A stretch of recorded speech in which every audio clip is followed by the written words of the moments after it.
Welcome to our first show of the year. This is the Virtual Film Company. We're in Spatial I/O, where we do a show every 2 weeks on various aspects of technology. Lately, we've been focusing on AI, and today we're going to start off by looking at CES, that amazing show that happens in Vegas every year at this time, although it was interrupted by COVID, I believe.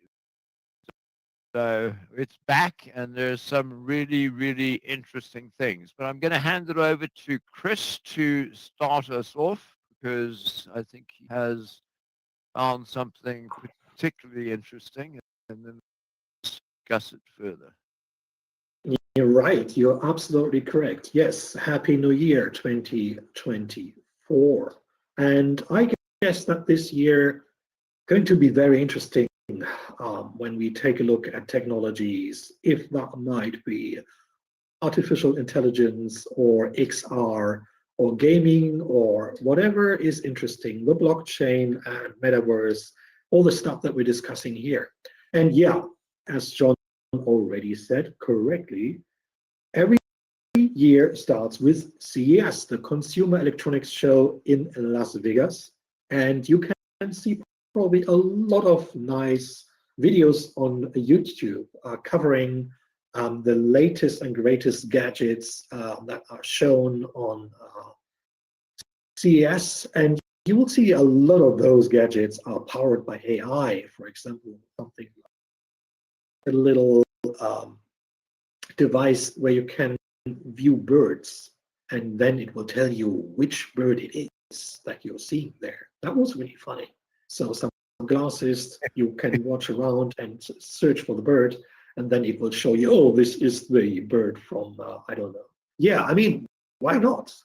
And the big question is if that is really AI or if it's just machine learning and stuff, but there a lot of stuff about that. So yeah, let's don't go too deep into that. I will have to change the presentation in here. And we will go with our first element here. And that is, well, the X-Real glasses. So this is a video glass, and we know that we have this year another device coming up, something we talked about a lot. That was the Apple Vision Pro, and now we discussed a lot about what is that thing about. Basically, it's like watching videos or having big screens in your environment. And this X-Real 2 glass more or less does more or less the same, with a little difference. It just costs something like $400. So would you get one? Well, not at this point, because I think all of this stuff is still experimental. I think the Vision Pro is totally ridiculous as far as price goes.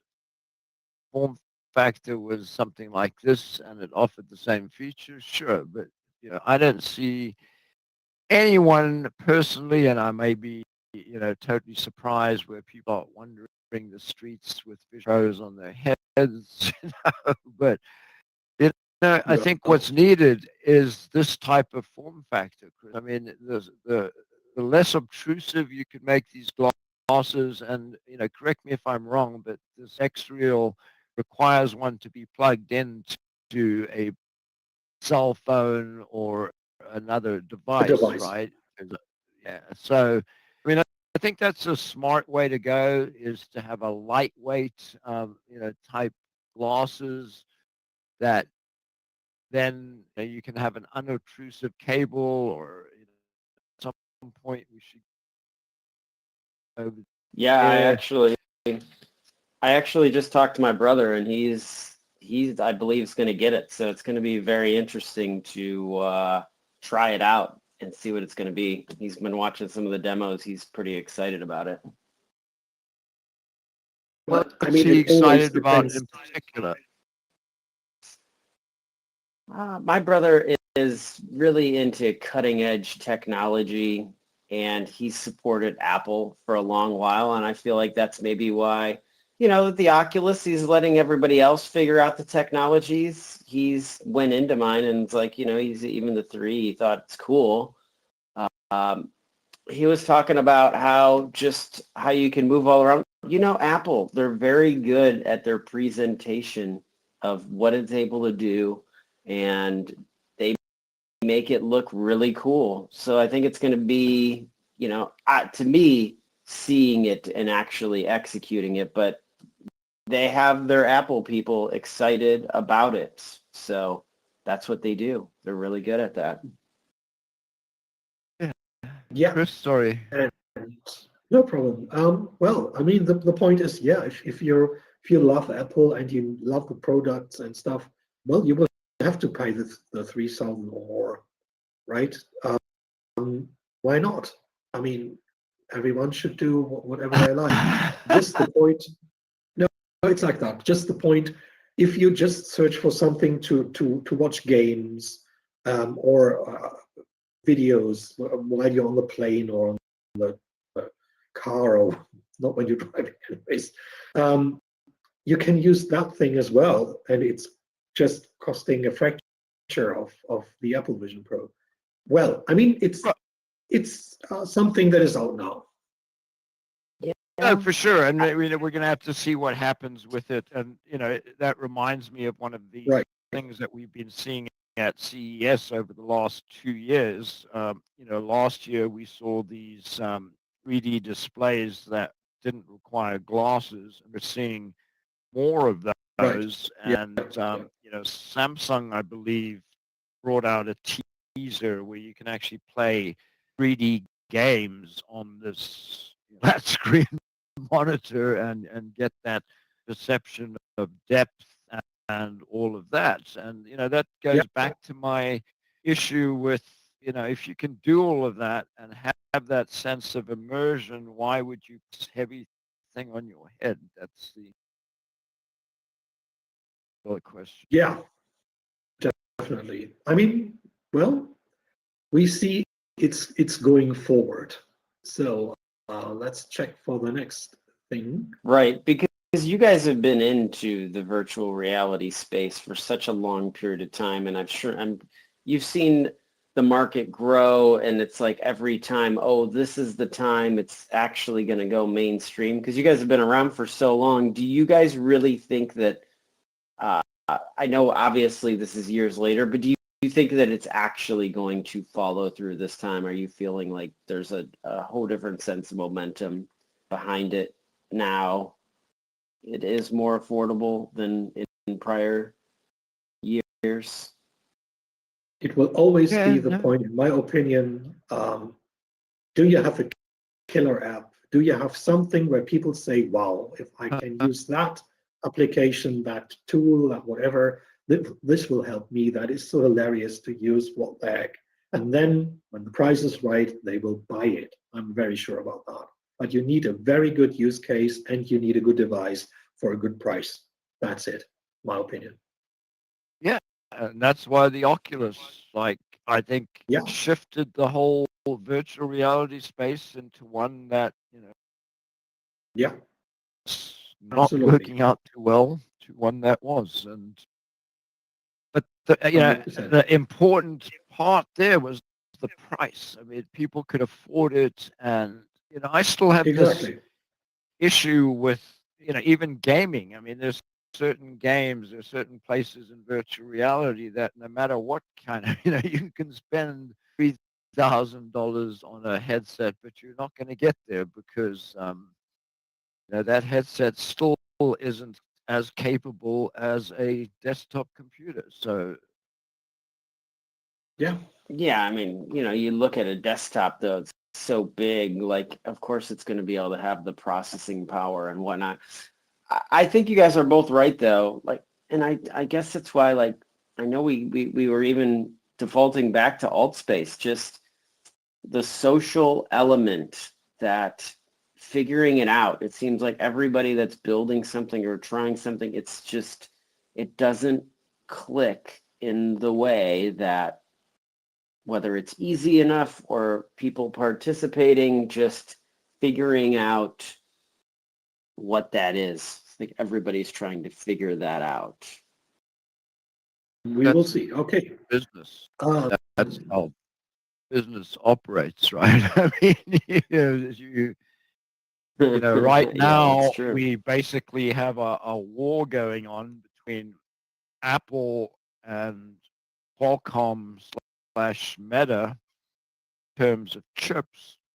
And, I mean, that's the purpose. I mean, the Qualcomm is pushing their engineers to come up with better and better chips. It's always figuring something out. Never, oh,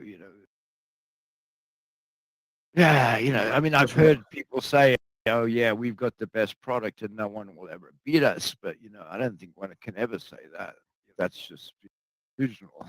that things don't No, change. no, So, they shouldn't, especially how fast everything is moving. Like right now, it's, the which is opportunities are out there. a good segue into the next slide here, Chris, the video chat with RGX. So, Right. Because, yeah, on CES, we had a big announcement from NVIDIA, and NVIDIA showed us several things that they released now. And there are several new RTX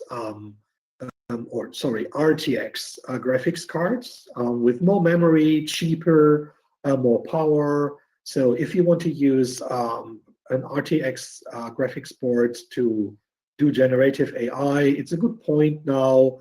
They're getting even better, faster, and a little bit cheaper. So new stuff there. They also showed us some software parts. For example, this thing here, that's quite interesting. It's called NVIDIA Chat with RTX. It's basically at the moment in a beta stadium, but you can apply for testing it or checking it out. And this one helps you to train your own large language model. So something that you cannot easily do at home because you need a lot of calculation power. And NVIDIA is creating or producing the H100. That's a special processor unit that is capable of training those large language models very, very fast, very efficient. One probably of the best hardware parts when it comes to AI today. And well, now they let you also train your own large language model with this NVIDIA Chat with RTX. And yeah, I mean, I thought it's quite interesting. You can search for this. You can see the website basically. So it's I didn't try it yet. I think I don't know if it's really open for everyone yet, but there's a notify me button. So if you're interested in doing something like this, you should check NVIDIA Chat with RTX out. Again, we will see how easy it is to train your own large language model. But we were talking about many different large language models in the last time, especially those that you can download to your own PC, like the Mistral models and Orca and Llama and so on, in comparison to those models that from OpenAI, ChatGPT, for example. Right? So this is one point that is quite interesting. It's definitely interesting, but I think it goes to my point earlier that I mean that H100 card, if I'm not mistaken, is what $30,000. Yeah, and I think that's an interesting direction that computing is going these days. Is where with the compute power that continues to be needed, offloading it to some of these third-party services, which I mean, can be expensive, but video is definitely one of them, and allowing people to use.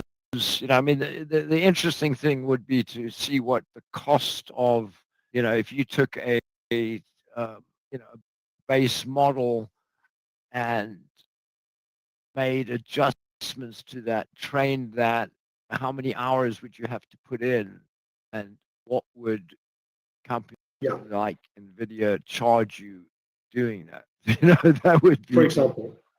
And the big question here is, it's called chat with RTX, so maybe some part is done on your RTX graphics board. As I said, I could not use it yet, but it sounds quite interesting. So I just wanted to give a hint. It's out there, or it will be out there, and someone who's interested, just check it out. Maybe could be cool. So another thing that was shown in this NVIDIA coverage from CES was this thing here. And that is a service from Getty Images. If you search for images for a production, for your really? stock images, yeah, can be found by Getty because they have millions of photos they license. And now they have a generative AI that generates images. And this was trained by all the images that are in stock of Getty. So they say, well, in this case, you don't run into copyright issues because we can say that our model was trained with our own data.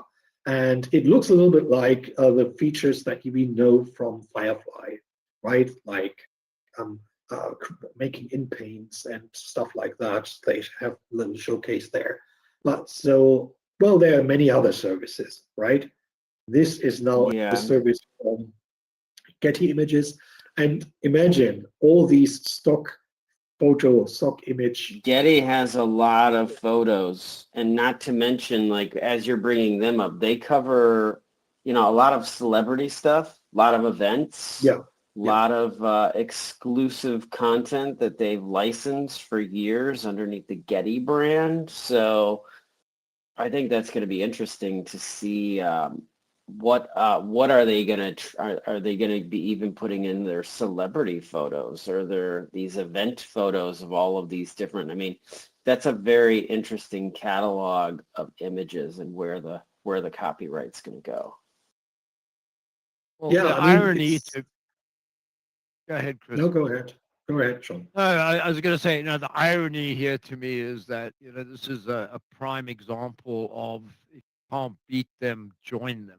Because Getty, if I'm not mistaken, actually sued Stable Diffusion over their images. So it's like, yeah. And I mean, I think the days of stock photography, stock, almost stock video even are coming to an end where probably that's exactly the point what I wanted to talk with you guys. Like, do they have any other chance but doing that? Because when you have millions of photos, but people can create their own photos now, whatever they want, they just make a text prompt and they get a great image from whatever kind of generative AI model. They probably have to go that way. Otherwise, well, they won't make that much money anymore. It's a way for them to reuse their footage, though. It's just like a new way of relicensing their stuff, because they can put all of their stuff in a large language model that they already have. So I think you guys are totally right. If you can't beat them, join them. But the big question is, join who? There are so many of these places out here lately that it's that's the point. That is the point. People have choice now. I've been using ChatGPT to create images, and but it's using DALL-E in the background. No, sure, but why? Right. Why totally have?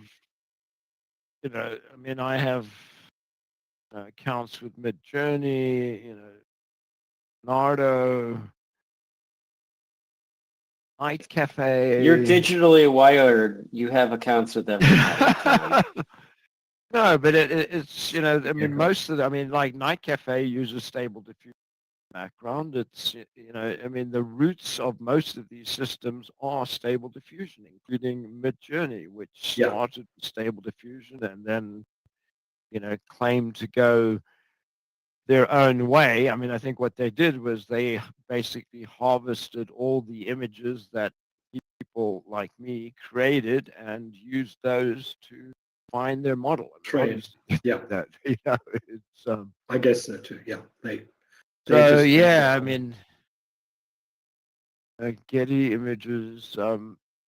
But you know, back to your point, Chris. I think you know there'll always be people, and you know, I saw this on Midjourney where people, you know, complained a lot that they just couldn't create images. And so one of, you know, Midjourney's stated goals was always that, you know, they wanted to have people be able to create the image that they wanted without knowing how to do it, basically. You know, so like idiot proof. Um, that's a prohibited expression these days, but you know, making it easy enough to, you know, and that's the attraction of stock images, right? That you can go to a stock image library and you can just look at these images. You don't have to worry about, Will you you know, I have to search? think Well, about. that's the thing. It's very interesting. But yeah, it's so easy. I almost wanted to interrupt you, John, that I can even use it. You know what I mean? Because to me, it's yeah. Yeah. yeah, I well, that's the mean, you know. point. It is a point, right? That's the thing. Should be open and available to everyone. And that, people, that leads us to the next big thing here. So, guys, Okay. you have to Okay. think We're about it. ready. So Bring it now, on. are you ready for the next one? And that is Yes. this thing here. The store The is open, store people. is The Johnny store, open. GPT. Yeah. Oh my yeah, gosh. people. And this is the point here. Pick a brain. Here you can pick a brain, whatever you want. And this is so hilarious, people. This is the best joke 2024 here. So if you came for the jokes, that's the only one. See you next year. No.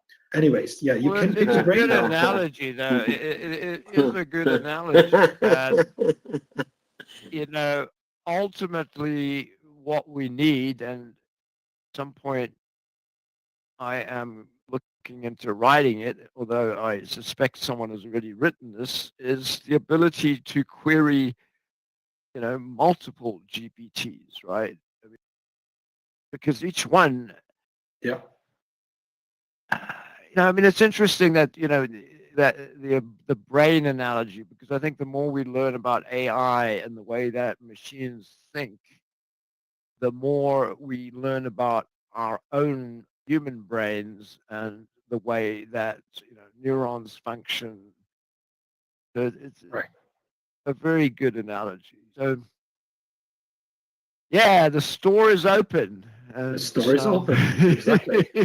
So how does it look and When did how it does it officially work? open? Well, Yeah, that's because Yesterday, the did it. announcement, it opened yesterday. I think so. They announced it. Okay. Well, I I didn't don't see it, but know. Yeah, I didn't I get an tried email to either search for on it. it. Yeah. Yeah. I tried to search for it, and I until yesterday or tonight, or I mean, for you it's tonight, and for me it was today. I was able to go to the store, so it must have been somewhere yesterday night for you or stuff like that. Something That's a in great around that announcement mark. today. John, I mean, I did five. I have five of them. John has several hundred. So, I mean, this could no, be, no, no, not several hundred. a few hundred. Well, I mean, you have enough. Yeah. It's going to be, 398. well, I mean, that's more than a couple hundred. So Okay. it's It just is. very interesting seeing where we're going. You know, this is GPT launched in a little over, like, it's been about 14 months now, and now to have its own store with these things, it is Yeah. impressive. You know, I've been working with, and again, how you were talking about being able to create these. So I didn't go as far as John. I have five. I just really wanted to create a few for the different brands that I had, or I have. and it's been pretty amazing. One of them is the Celebrator of Stars, and for their ability to speak on these topics and own that they are a professional at that, and their confidence with it, and the beautiful things that they created. I had this amazing conversation. Al Sakur, the founder of Paramount, who most people don't even know of, and if they do, they don't. I don't know. They couldn't necessarily really elaborate on it, and it was such a beautiful post that literally made me cry. Like, it was so like heartfelt, and just what somebody who would celebrate these people who've come before would say, like, amazing, amazing. So basically, you have your claim when you want to promote it. This GPT makes you cry. I mean, that is something, definitely, because you will have the to promote writing. it. Well, yeah, I mean, the promoting is, I've got an entire calendar already of the different birthdays for the days. So they're going in and kind of re-engineering and writing these things. Again, it's just, I feel like we're in a time to where there's so much content out there to grab people's attention is a challenge. And we have a GPT chat that, we did, that's an inspirational one. It's one of John's almost 400, but I am excited about that one as well. And what these things are able to do. It's a very interesting time to see, like, where do we go from here, with these rows of brains all over the place, and which ones are valuable. And this is the Wild West of, like, okay, which ones are going to really succeed with this? Exactly. And now the big question, and you guys can guess, how many GPTs are in the Wild West already? Give me a number. There's over 10,000. More than 10,000, do you think? Not more than. What do you think, John? How many are there? John's going to be closer than me, whatever his guess. Yeah, he's thinking. He's right now calculating. He could cheat. He could be looking it up right now. The more time we give him the answer. we want a number now. Now, John. Okay, 1,237,000. Okay, more than 10,000 or 1 million? No, it's not like that.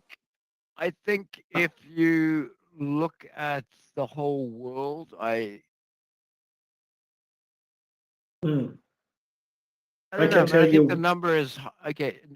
Okay, tell us. Yeah, we have found 82,294 GPTs in the list of the GPT Store. 82,000. Oh, in the GPT Store, yeah. Wow. Yeah, no, I mean, I thought you were talking about GPTs in general. That people had. We're talking about the store.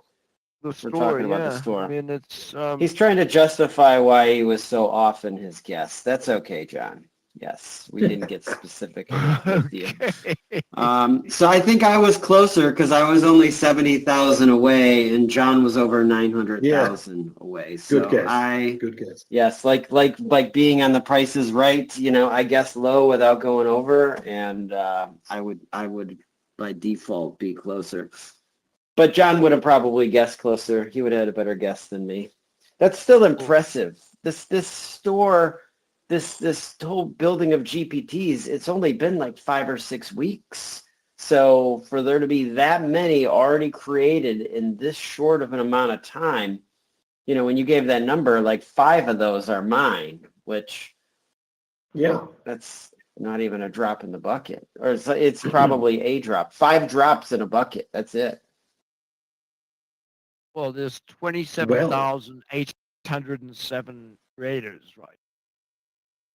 But that, doesn't include, I believe, people that have marked stuff private. And so, that probably would have been the thing to do, right? Is to mark all of this private initially, and then the store opened public, so people couldn't go in there and do what they've obviously done, just copy the stuff. other people, Some people which, thought your stuff was so good, they've already, duplicated it. So it's going to be interesting to see how those will work out when there's an exact replica of some of these things. well, what's going to be more interesting to me is how they're going to protect, or if it's going to be like, another mid-journey deal where, it's for the community good and anyone, although mid-journey doesn't have any kind of reward system, use of your material. Do you have stock in Midjourney, John? Because they get mentioned. If you don't, they should be paying you because they get mentioned multiple times in every one of our episodes. You always reference them, which I think Yeah, you should I'm Well, not I you still sure. should have think some they're a stock. good product, and I've also used them now for going on 2 years probably. So, and who knows? The rumor is that they're coming out with video too. Although I need to somehow go through 1 million credits, so that's going to be it. You always Right. find a way to go through credits, John. So I mean, I figure I have faith in you as somebody who's made over 100,000 unique digital art images. I feel like you can do it. I believe in you. Well, that's on Mid-Journey though. I mean, it's like actually like 111,000 something, but you know, You've that's slowed trivial down. if you're You've very looking. much slowed down. Well, I don't know if I've slowed down. I've expanded my horizons because I have been using other applications. At one point, I think Mid was the best immigration program out there. I don't think there was another one that was close. That's not, in my opinion, the case today anymore. I think there's a number of image generation programs, video generation programs that's equal or better or different, and sometimes different is better too because some of these platforms have a specific look that they tend to, and for example, right now I'm using Midjourney's, V6 Alpha, and that's a Right. prime example of, it has this look that it's coming out with that not people aren't that pleased with it, but, as I keep reminding people, I don't think I've ever experienced a release of a mid-journey upgrade or alpha where people haven't complained. So, it's like get used to it. It changes. You have to adapt to changes. That's me. It's Well, I crazy think that that we have. we live in a time right now to where like if you can adapt to changes, like I think we've used this statement a lot. You're just going to get left behind. It's like there's so much powerful information out there. People have created businesses based on mention again, and had those businesses fail because of Midjourney's changes in their models. And the same thing, applied when GPT Store was first announced. OpenAI has killed off a lot of AI businesses because of making it more available to ordinary persons, so to speak. So this is not a change has occurred in technology, but change is also occurring at, I believe, a more rapid pace than we have ever seen before. I mean, going back to CES, one of the uh, mildly interesting things to me that was announced at CES, and I'm sure that there's people that are going to buy these televisions like as soon as they can, and money, but now you have AI in the television that can tell the difference people and background and adjust the picture accordingly, adjust the sound accordingly. You know, it's Amazing. just going to be part of our lives, and next Yeah, I year we'll mean, forget about it, right? well, I'm not sure if you will forget about it. The point is, Hmm. for sure, AI or machine learning, however, is already a part of all the tools that we use for quite a long time. It's getting just more sophisticated, better, well, has more functionality, whatever. Um, but I think the real AI that we use is really that AI that we talk about when we interact with GPT, something that is really giving us maybe new ideas, helping us with fulfilling tasks or whatever. And normally we would have done that with a human being, let's say. Now we have a conversational opposite there that is a machine, basically. And that wasn't there. We had pre-trained and whatever kind of chatbots that were very stupid, like, oh, what do you want today? Yeah, okay, fine, Oh sure. my God, they were stupid. Yeah. I mean, It's better than serious. nothing. Well, I don't know, Chris. Sometimes they Hmm. made me so angry because they were just so badly designed that it was like, Yeah, no. absolutely But you're correct. right, and that's, we did a whole series on this where we looked at, virtual girlfriends and boyfriends, or virtual companions is a better way to put it, where, Yeah. we found that people could get satisfaction out of talking, these AIs, because they had someone to talk to, someone to respond to real time. And in fact, mentioned there was a counseling company that was exposed for using AI, and their patients apparently didn't know the difference. So it's and that's the big thing to me, is if you don't know the difference, uh, what is the real difference? Though, here in the US, one of the interesting things that's brewing here as far as AI goes, that nobody is really speaking about yet, and I'm sure we'll be speaking about a lot, is, the ex-President Trump, and particularly the ex-President Trump, has had himself portrayed by AI in various difficult Hmm. situations. And the most recent one, apparently, with Epstein and some of his girls, which, and I think it's actually irresponsible of anyone to create that kind of AI. And, say, I'm sure Chris Yeah, said but it was the going to. problem is everybody wants attention out there, John. And if you can create something that's going to get people views and they're going to talk about it, unfortunately, I think that sometimes this attention just across the board, when you talk about mental health and all of that, they'll just put anything out there. They don't care. They do not care. They don't care if they got to deal with some backlash of it. If it went viral, they don't care. I think we're at a point that that's what's scary right now, is they'll do whatever they need to do, even if Well, it hurts other those people. people should be, I think, severely, whatever, sanctioned in some way. I mean, I think there should be laws against it.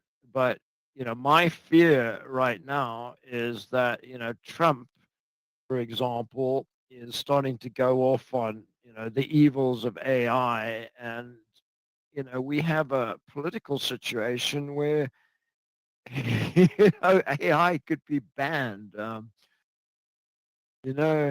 don't know what's going to happen here. The next couple of months or next year is going to definitely be very, very interesting. Yeah, it's all about responsibility, and that leads us to the next topic. You won't believe it. Aha. And that has to do with responsibility for our favorite company we're talking about a lot of times, probably more than Midjourney in the end. And that is OpenAI. And OpenAI is getting sued by the New York Times. So what happened? I'm going to leave this for John, the journalist, to elaborate on here. I mean, if anybody, he's worked in news for so long. If anybody's going to give us an interesting take, it would be Mr. Digitally Wired right next to me. So in my opinion, the New York Times missed the boat on AI and did do some early experiments with AI, but for whatever reason, that didn't work out.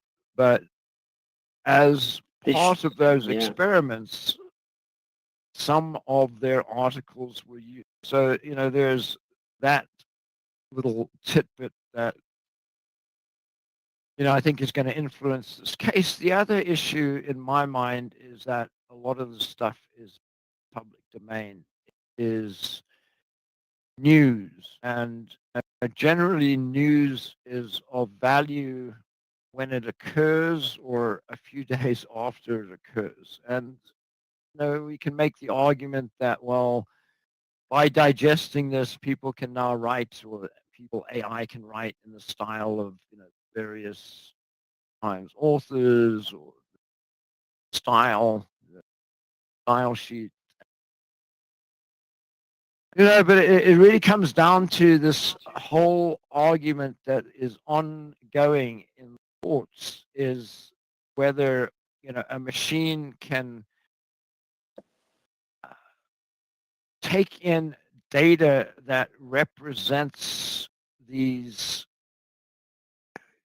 knowledge, I guess. I mean, represents knowledge, right? And then translate that knowledge, the same thing that we do as a human being. We, don't have any law that says that you can't read about something and, write a story about it, as long as you don't use the exact words. And,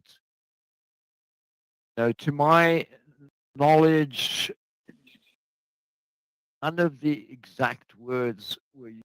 That you can't say chat, for instance, rewrite an article that the New York Times posted on such and such day at such and such time. It doesn't have that kind of information. It can write an article, and that article may have a slant that the New York Times had at the time, because even now, I have some GPTs that sometimes work and sometimes don't work depending on how bad the news is. One of them goes out and checks news sites for the latest breaking news and comes back, and one of the things that's supposed to do is create an image that represents the breaking news, and that's where it fails because community guidelines. But it's looking at stuff. And so what's the ultimate end of all of this? That everything goes behind a paywall, and we go back to the dark ages where information is segmented off because, God forbid, AI could get at it and learn something from it. Well, one second. Even if it's behind the paywall, I mean, why shouldn't OpenAI pay for the paywall and then download all the data and train their model with it? I mean, the paywall will not prevent someone to use the data for training their AI model if they really want it. And the big question in the end is, I think the problem for them was that they found answers from ChatGPT, and those answers had verbatim content from the New York Times. So there was an article that ChatGPT returned verbatim, and that's what I didn't like. But, in the end, you are something like an agency, or in this case, a newspaper. And the thing that you do is you are sending out data, let's say, information. And this information will be received by humans, by machines. So I guess you will have to deal with it, that it will be in other hands. Otherwise, well, no one would ever read it. So yeah.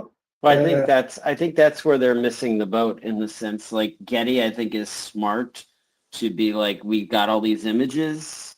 They're seeing what Adobe's doing. They're like, people, I think there's a lot of moving and shaking right now. People are having to think on their feet of what their future is going to be. Right. And if they were smart, they would have the Wall Street Journal as the GPT chat. They've got the database. They've got everything.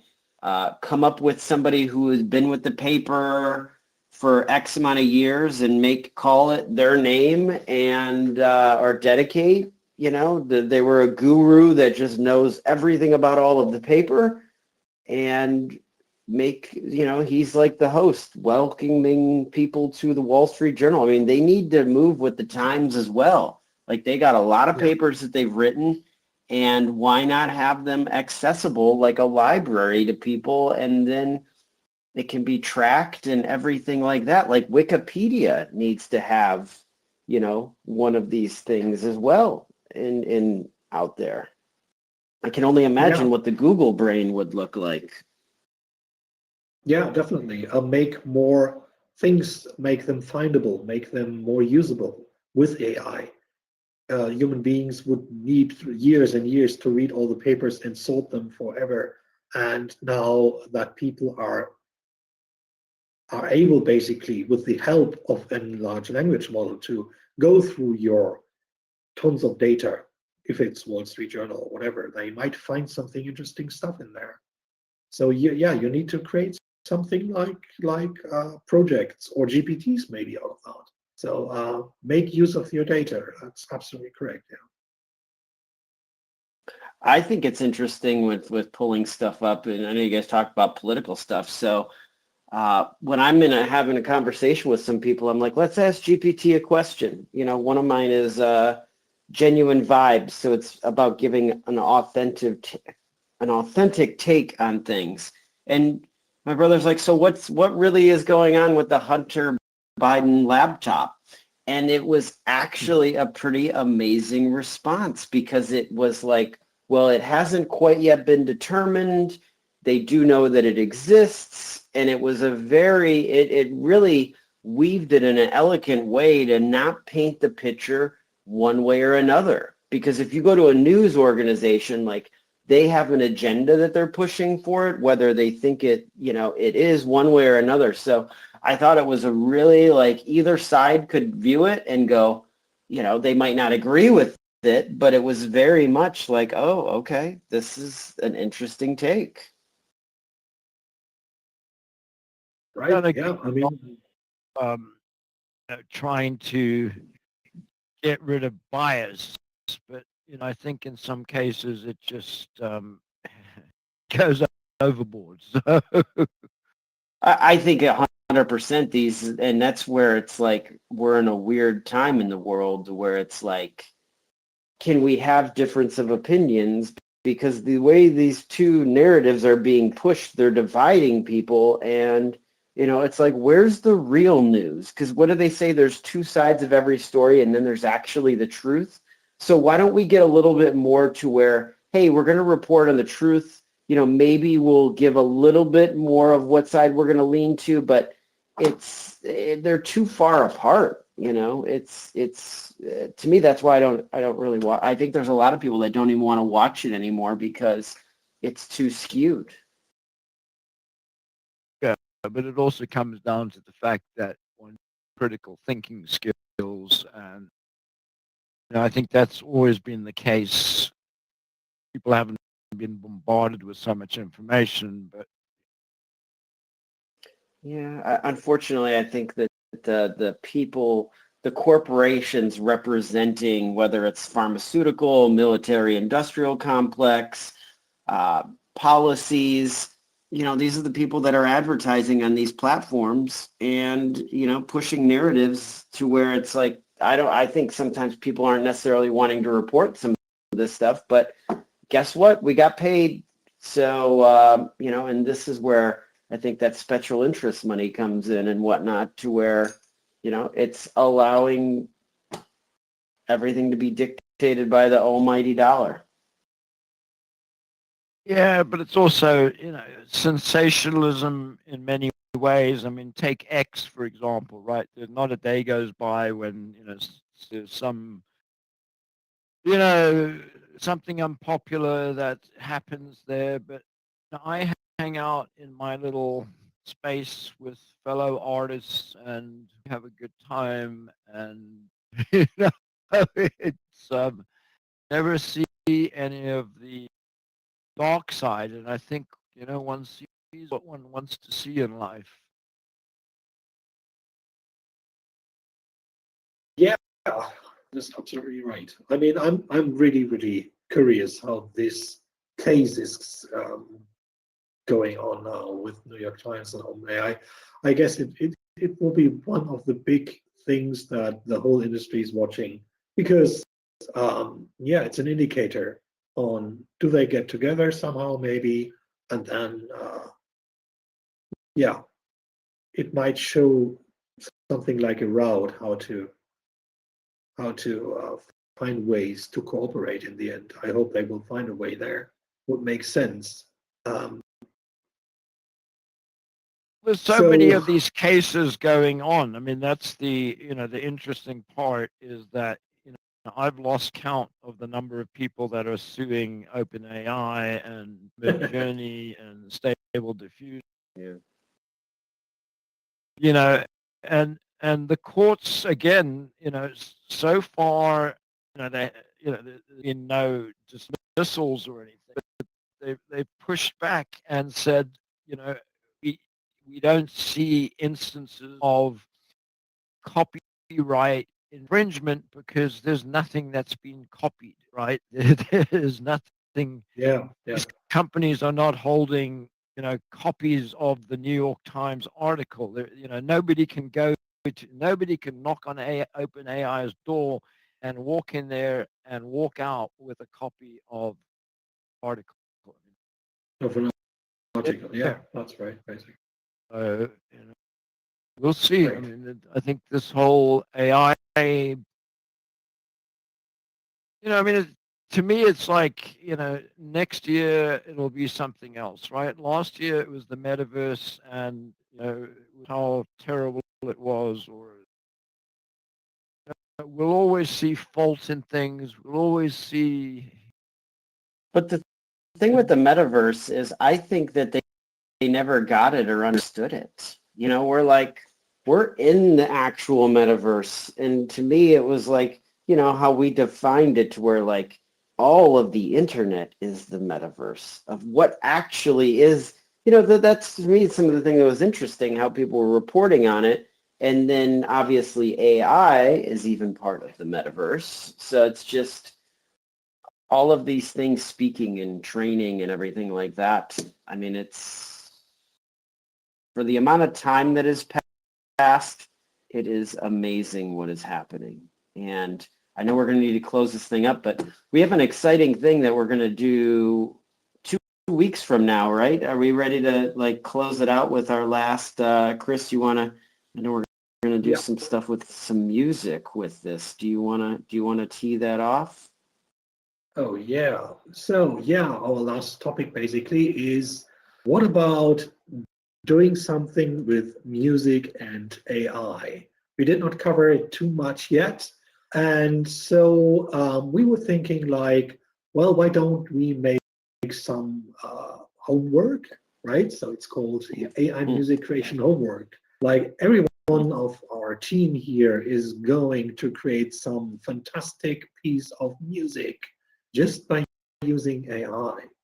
And then we can compete with our compositions or whatever get out there.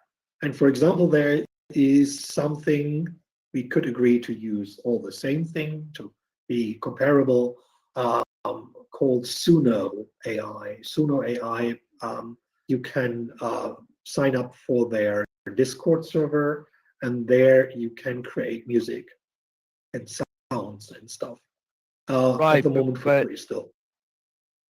I think Gemini,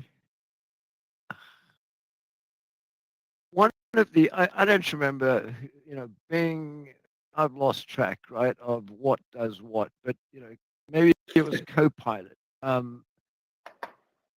has a partnership with Suno where, Okay. yeah, but yeah, I mean, Suno is interesting. I've used Splash, Right. like that, or the announced that they're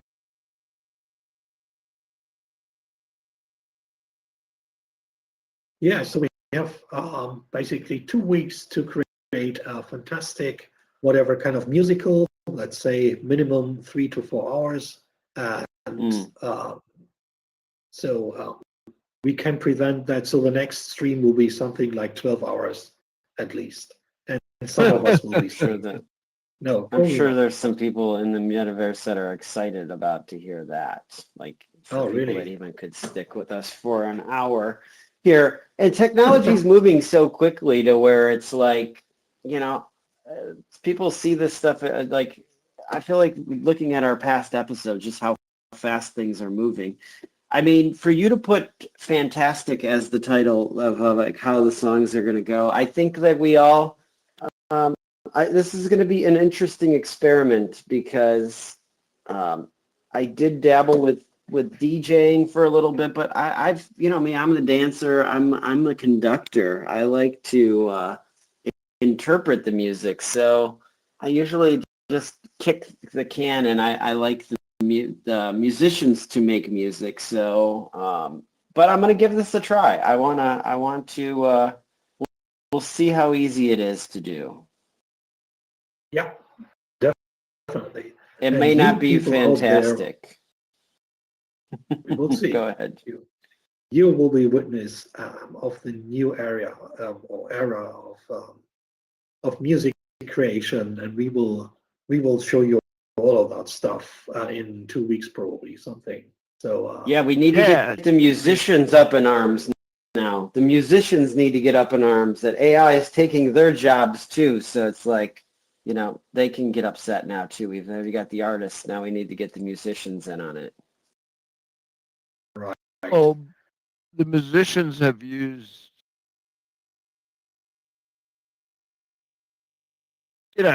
what amounts to AI for years. I mean, Yeah, a that's lot right.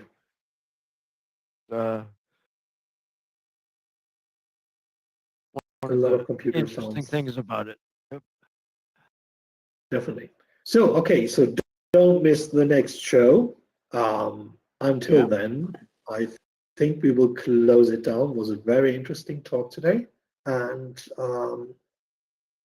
always people think about we need your support, and don't forget to like the video and subscribe to the channel if you haven't done that yet. We have 141 very much valued followers already, and next time we are hoping for 141,000.